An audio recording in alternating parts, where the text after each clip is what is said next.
Hi friends, guess where I am? I'm in the middle of the ocean. I was not sure if I was in the middle of the Caribbean Sea, but it is actually the ocean. I am currently on Symphony of the Seas. I am on a 6-night cruise. We're on night 6, and I have a special guest because we're gonna talk about what we love and love less about Royal Caribbean Cruise Line's Symphony of the Seas. My special guest is my dear friend, Emma Ritchie. Dum, da, da, da, da, dum, dum. And we're gonna talk about it. You ready?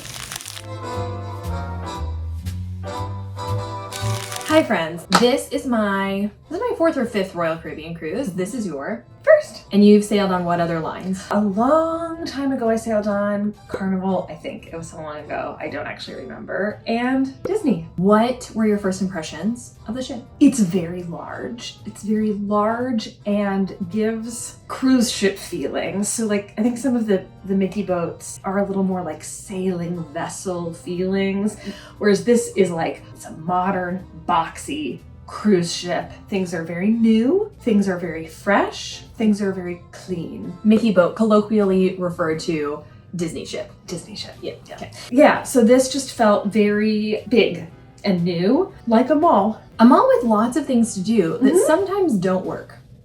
Yes, sometimes they don't work. I don't want to start us off on the wrong foot. So I want to say that in general, I really enjoy Royal Caribbean Cruise Line. The reason that I love Royal Caribbean Cruise Line is because I love a cruisical. And the cruisical on board this ship is Hairspray, and our dear friend Jory is performing in the cruisical. That to me is like, if you're talking about like differentiators between Royal and other ship lines, that is like a reason to choose this ship. In the midst of this video, we are going to talk through some of the basic categories, what we thought about the food, the fitness center, the excursions, general vibes on board, what kind of clientele there is, all of that stuff. Things we loved a lot, things we didn't love as much, and comparing it to the other lines that we've had experiences with, so that if you are planning a Royal Caribbean cruise vacation or a cruise vacation and you're trying to decide what ship you want to do, I'm going to type the name of the class that this ship is because I can't remember. I think it's an Oasis class ship. So that just means that if you're on any of those 4 ships, that you're essentially going to have the experience that we are currently having as 2 people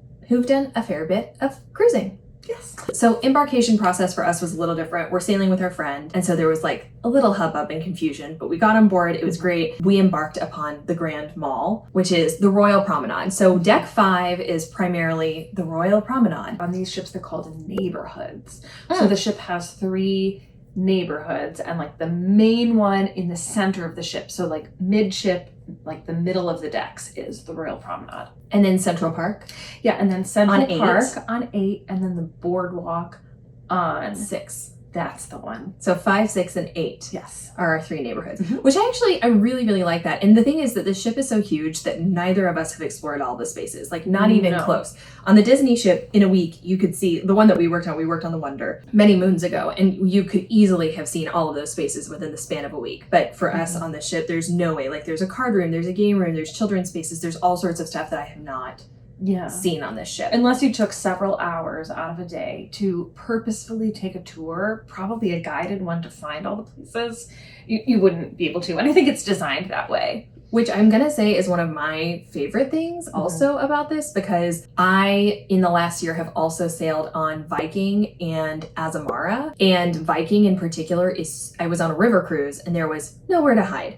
And I sometimes I always really enjoy my alone time. I was gonna say, sometimes? I really enjoy my alone time. What I love about Royal is there are places that you can sort of sneak away and hide. Like the solarium is on deck 15 and 14, and it is my happy place. There are no children there. Sorry if you're a child, but there's fun things for you to do on board too. There's slides, there's a zip line. Emma's going to tell us all about it later. We'll maybe throw a video of Emma zip lining in here if she agrees. That's embarrassing. It's great.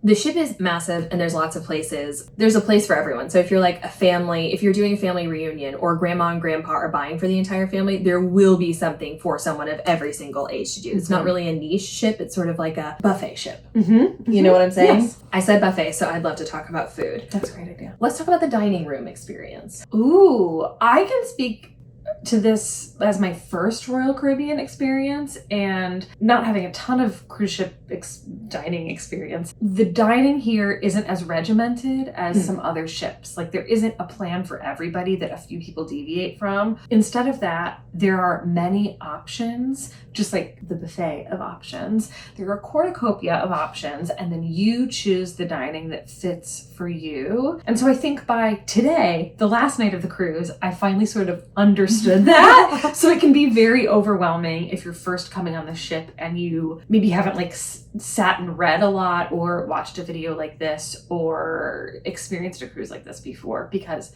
you have so many choices and there isn't really anything pre-planned for you if you don't want to make a choice. You have to make a choice. Deck 3 dining room has one seating time. Deck 4 dining room has another seating time. Deck 5 has another seating time. But all the same food and all essentially the same space. Correct. But then there's also a space called El Loco Fresh, which is like Mexican fare that is not paid food. It's not one of the specialty dinings, but it is different from a main dining room or the Windjammer, which is the buffet, which both of us, it should be said, have been very pleasantly surprised by. So like baseline food, I would say exceeded expectations. Yes. Dining room food we've had some hit or miss.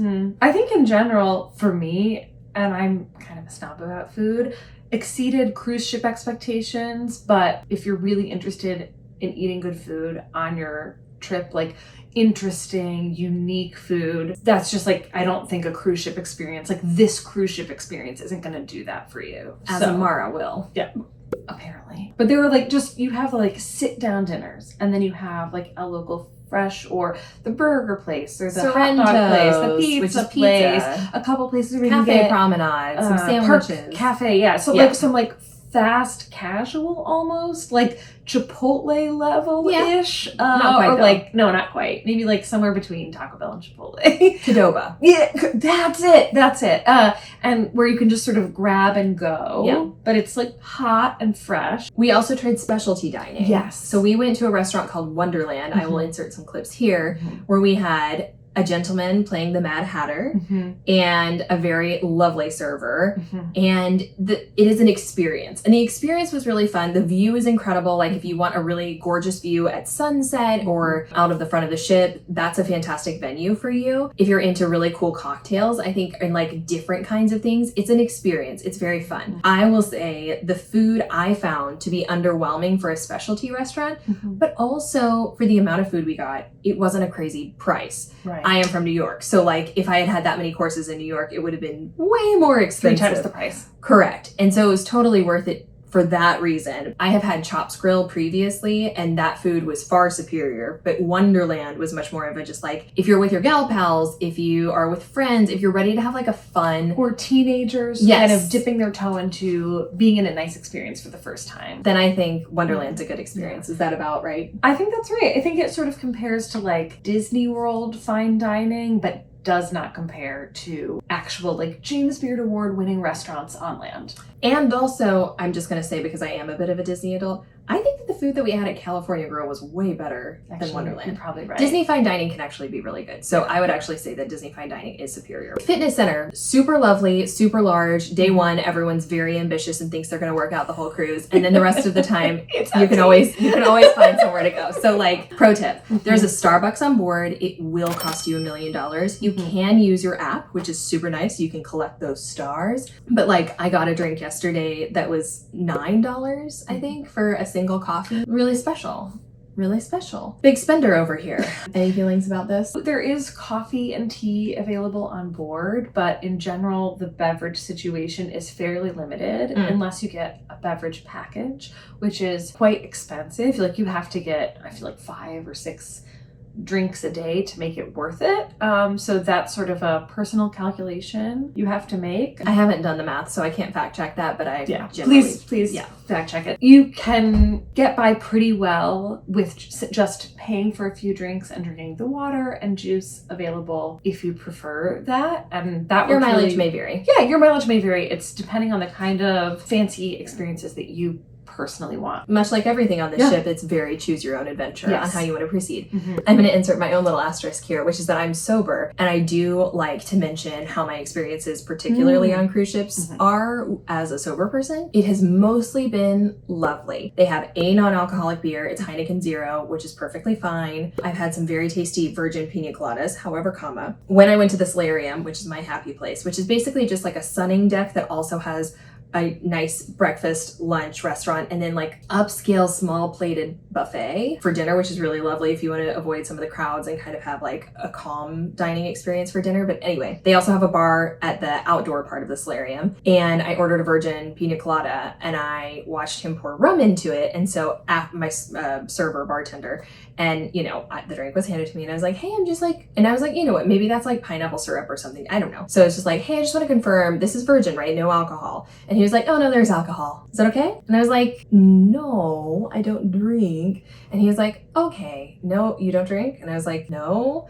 And so then he remade it, which is just, it's not a huge deal. And I'm, you know, like, it was not a triggering experience for me or a challenging experience. It was just like, I think that I wish in general that cruise ships were just better prepared for people who don't drink, because we are increasing in number. Viking was a nightmare in that way. Like, they were constantly pushing booze on me, which was super uncomfortable because I was only like 6 months sober. And it just like, they're like, come on, it's vacation. Oh, just a little. And I was just like, how many times do I have to say no? Azamara was great and had tons of mocktails, never gave me trouble. Royal has sort of been in the middle. So anyway, that's my own personal experience here. I just want bartenders to be trained in general to be like super respectful, just as you would of someone's dietary restrictions of what they want in their drinks.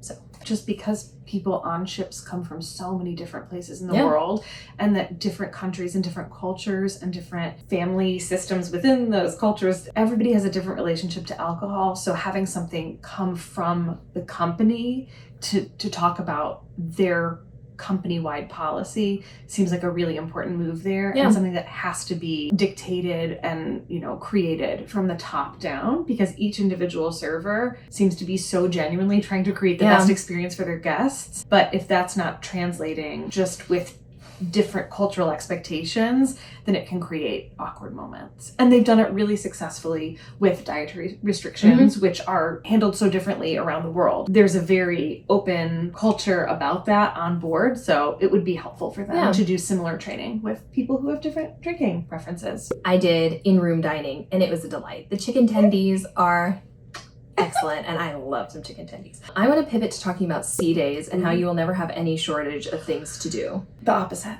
There are so many, again, it's a buffet of experiences. A bevy, a buffet, a Feeny buffet. There's so much to do on board. Menagerie. Menagerie. We're going to talk about a Noah's Ark. We're going to talk about entertainment in a second. But in addition, what else? There's like multiple casinos. There's a non-smoking casino, and then there's a smoking casino. There's ice skating, like free ice skating available to you. Not just the ice skating show, but like you could go ice skate. There's the zip line. Do you want to talk about the zip line? Sure. The zip line is made to be, like in the commercials, a very big experience, and it is fun and also like 4 feet long. If it was something that you had paid a lot of money specifically for, potentially disappointing.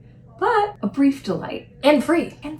That is included. And like there's a big giant slide that you get into a little sleeping bag and you go down. Very fun, very brief. But big, right? But big, impressive. And as a kid, I think it would be pretty. Would be really leave a big impression. Yeah. But just like the dining options, how there's a lot to do that's included, and then a lot to do where you can spend hundreds and hundreds and hundreds of dollars every single day. Same with the sports and activities and entertainment. Flow rider, which is like the surfing that you can do that's an extra fee. And the spa, which is lovely. Yes. Yeah. There's a ton, like even the arcade, which mostly didn't work.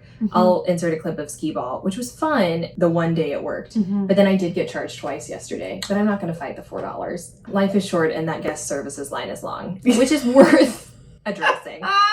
We had our own circumstance due to like sailing with our friend, which was like, that makes it sound really dodgy. All things are great. We just needed a guest services moment. That first 24 hours, good luck. They have a bouncer, literally, or 2 bouncers at the front of the guest services line, which makes sense. So they can like redirect people if guest services is not actually who's going to help you. It's like, no, you need to go over here. No, this is the person. The beverage manager can help you with that. Oh, the restaurant person can run. We were turned away from guest services a number of times and then able to return. And again, we had like extenuating circumstances and everything worked out. But just in terms of prepping your expectations for onboard care, that first day, just know it's going to be a little bit of a headache, if anything, if you need anything. Midway and later through the cruise, it will be okay. Just know that first day, it's like, if you have a complaint that can wait for 5 seconds, hold that thought. Something I expected was a huge guest services area, much, much bigger than the small ship we worked on. And the guest services area is the same size and only seems staffed to be by staffed 2 people. Yeah, by the same number And of then people. an empty number, 6 like empty computers. Yeah, so I don't know if that was just how this cruise started or if that is generally a department that hasn't like grown proportionally with the number of guests on this ship. Judging by the experiences the people around us were having, we're having normal cruise circumstances as opposed to specialized cruise circumstances, maybe a point of frustration. Yeah. Maybe a needs improvement area for Royal Caribbean Cruise Line. It's time for us to talk about Katharine Quinn's favorite segment, entertainment. Yeah. Let's talk about the theater shows first. And as we mentioned, we both are big entertainment humans. We have both worked in entertainment on ships. We're here to visit our friend who's an entertainer on the ship. Hairspray the musical in the theater. What did you think? High energy, absolutely delightful, bringing the energy that a cruise ship audience kind of requires, like that special extra sparkle, but also bringing real, true, legitimate, fantastic Broadway level talent to the stage. Yeah, the performers are incredible. Out of this world. Out of this world. They're incredible. It's a 90-minute version, no intermission, shortened down for the ship. And I think it's super fun and effective and a very solid cruisical. I really enjoy it. Yeah, it really works for the onboard experience and it's very satisfying for people who see Broadway theater and regional theater and concerts and singers in real life and not just on board. So I would say that is a big highlight. The other theater show is called Flight, which is a stranger, more cruise ship show experience. Impressive, same incredibly talented cast. If this ship is a buffet, Flight 2 was a buffet. You know what I'm saying? I know what you're saying. We've seen it twice. We're still unsure of the plot. Emotional arc, not so much. Buttons, not so much. We're kind of in the weeds of theater talk now, but like as a show, I would say not my favorite. And yet, entertaining. Very, very entertaining. And some really cool, impressive things happen. So it's worth your 50 minutes. That's a shorter one. Yes. And the things that they can do on a cruise ship that cruise ships put money into because it specifically attracts their audiences. The actual flying, the beautiful props, the like wild projections. Everyone's in a million costumes. They've licensed out like popular music to put into the show. Those things are really expensive that most regional theater, non-commercial, commercial theater on land can't or doesn't spend their money on those things. So it's kind of unique to this experience and those things are done very well. Even if you don't actually know what's going on, you're still having fun. Yes, totally agree. We also saw the first ice show, 1977. Similarly, you could pay me so much money and I would not be able to tell you the plot. No way. Not only would I not be able to tell you both for Flight and 1977, I would have a lot of questions for you. I have a vlog of this entire experience and I can never get the side of the screen right, so please forgive me, dear editors.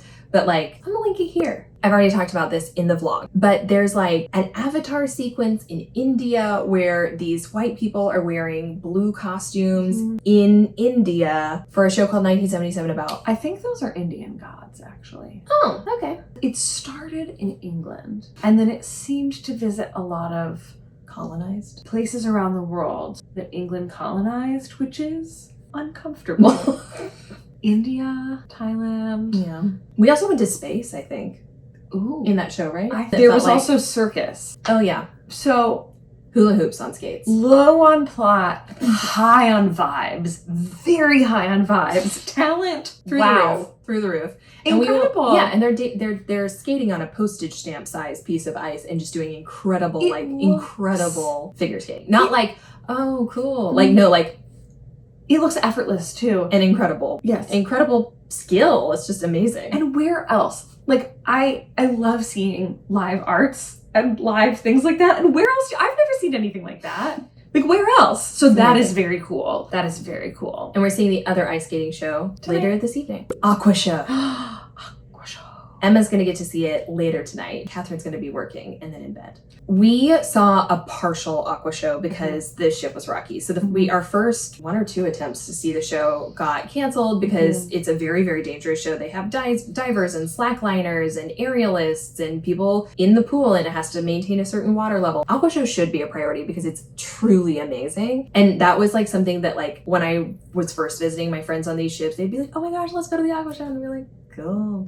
And the first time I went, I was like, oh, amazing. Yeah, it's like Cirque du Soleil level. Like Olympian divers. Like, it's really remarkable. Yeah. Blows my mind. Impressive. Like, truly, very impressive. Truly. And uniquely creative. Yes. So if that is a priority for you, just start trying to go to the Aqua Show early in your cruise to spare yourself the disappointment if one later down the line happens to be canceled. Yes. So we saw like a partial show. The one that we had on board was Hero, and I have always loved the Aqua Show. I think it's very impressive. Even our shortened version was really impressive. I would love to know your first impressions with our very abbreviated version. Yeah, it was just wild, and I found myself feeling totally in awe, being a person who's worked in theater and performance and the razzle dazzle for so long, and still having that, like, how did they do that feeling was so exciting. Because it's such an unfamiliar territory, truly, unless you have worked for something like Cirque du Soleil, you will not know how they achieve all of the feats and the stage magic and the theater magic. So it's really fun, and the performers are so committed. So even with reblocks and a few acts were cut and then we had to end early, it was just a wildly committed, thrilling, fun experience, and it's really worth your time. I will say the entertainment tends to be in the open spaces as opposed to dedicated spaces. I would have loved to sit in Dazzles, which I don't think you've even been to. I haven't. It's too big. The boat is too big. There probably were sets in Dazzles that we just didn't go to. Yes. But like the jazz sets are the ones, the swing sets, the things that I was really interested in were in the middle of the promenade. Yeah. And I was like, ooh, that looks good. Oh, I don't want to be around 7 million people right now. Ooh. So I would have loved to have a little more of that, the smaller entertainment in quieter areas, but that's also me, and maybe not the vibe of the whole ship. So yeah, I can understand that.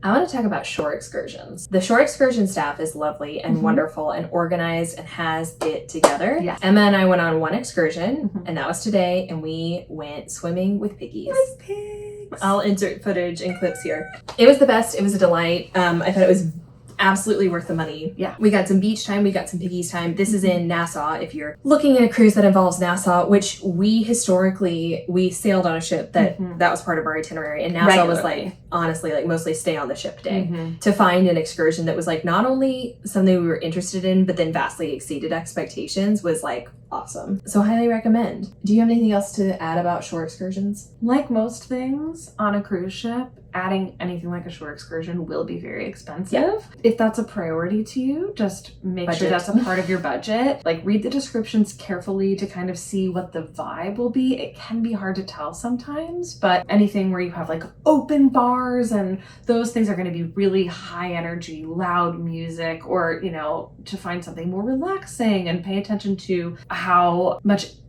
activity is involved. So just read carefully, ask questions, look up reviews, and if that's important to you, budget wisely. If it's less important to you or medium important to you, just plan where you would rather go for a wander off the ship, find a nice lunch off the ship, stay on the ship on a port day where you can have the ship to yourself. Run of things to yourself. That can be a really nice option. Yeah, if you find something like we did that we were really excited about, that we felt like the price reflected the experience we got, and the timing was right and the activity level was right. It was wonderful. Check in to see how much time the transportation to and from your excursion is going to be in each of your ports, because that was a common, not really complaint, but just advice that we heard, particularly about our Jamaica stop in Falmouth, is that a lot of the Ocho Rios excursions, well, a lot of the excursions are in Ocho Rios, which is a significant drive from Falmouth.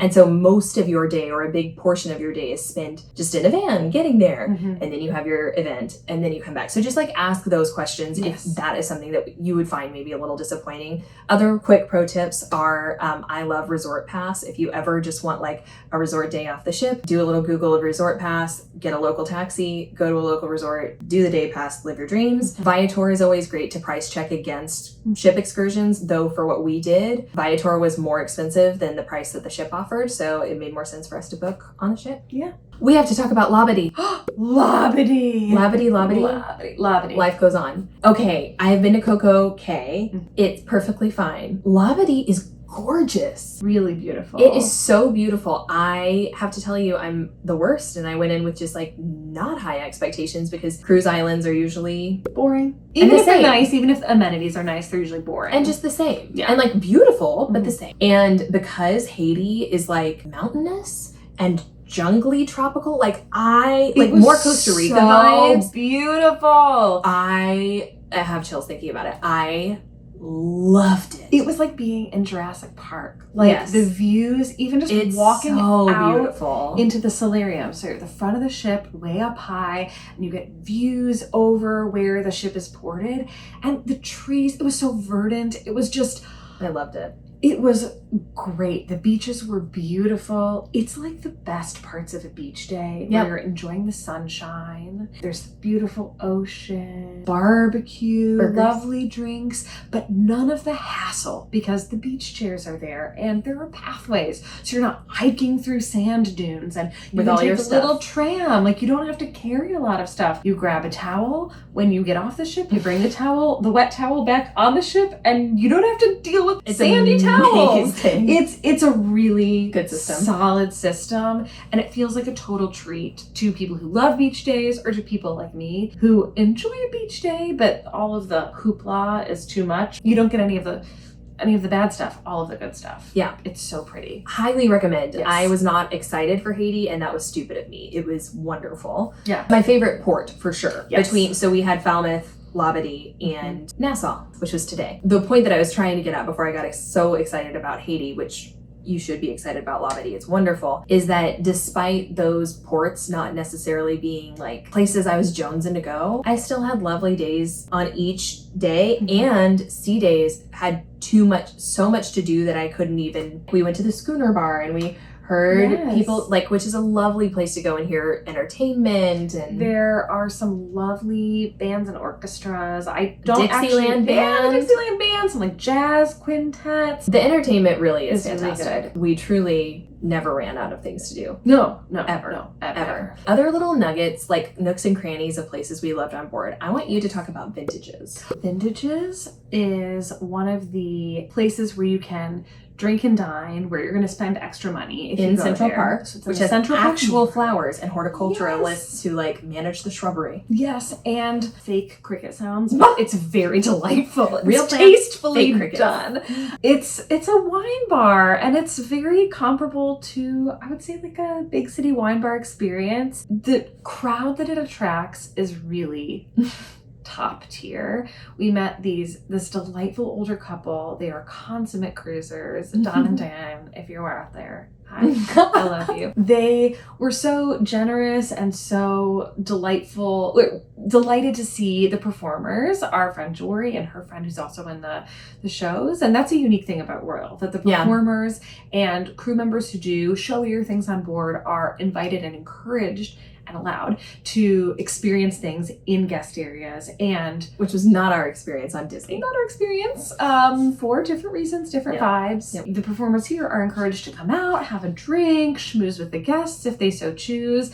And so this lovely couple bought us around, and we had a really nice conversation with them, and they were chatting with other people who were walking by who had seen them a few nights earlier and said, "Oh, look, we got engaged. We wanted to tell you." It was a really, really solid vibe. vibe and very different than the pub in the different part of the ship, or than the drinking experiences where drinks are 3 times the price, or the places where people are just getting 5 vodka sodas and 3 shots of Fireball. Like, it is a unique experience. I don't know if I would have found that little spot on the ship had it not been for the guidance of people who work here. And that was a really special, lovely experience. But again, I think you could miss some of your favorite things without knowing you're missing your favorite things, because the ship is so big and there are so many places to go get a drink. It can be a little tough. Do your research, do a little reading, watch some videos, talk to friends who've been on ships like this. Try out a few areas the first, or just even stroll through a few areas. I think Central Park is a nice place to sit. It is. And like the breeze as you're sailing is really nice up there. It's actually open air. So that is an area that I would definitely recommend. The Boardwalk can be a little chaotic. That's where the Aqua Theater is. The carousel, we rode the carousel. It was very fun and very silly. That's where the arcade where most things don't work is. That's an area for improvement, Royal. Yeah. And then Promenade, I find sensory overwhelm. It's like shops and Starbucks and Sorrento's and Cafe Promenade. The pizza is actually solid at Sorrento's. Sorrento's was good pizza. Cafe Promenade was underwhelming to me. So I would say, like, you're better off checking your app. The app is incredibly useful. By the way, if you haven't sailed on a Royal ship, we used the messaging a lot because Emma didn't have a Wi-Fi package and we had no problems communicating through the app even without her having Wi-Fi, which was fantastic. The cruise compass is all on there, so you can just see like what is in what area of the ship or what's going on at any given time. I just found it really easy, super user intuitive. Every bit of information you would want. What's the weather? What's the forecast for tomorrow when we get off in port? What time is sunset? Just all of that info.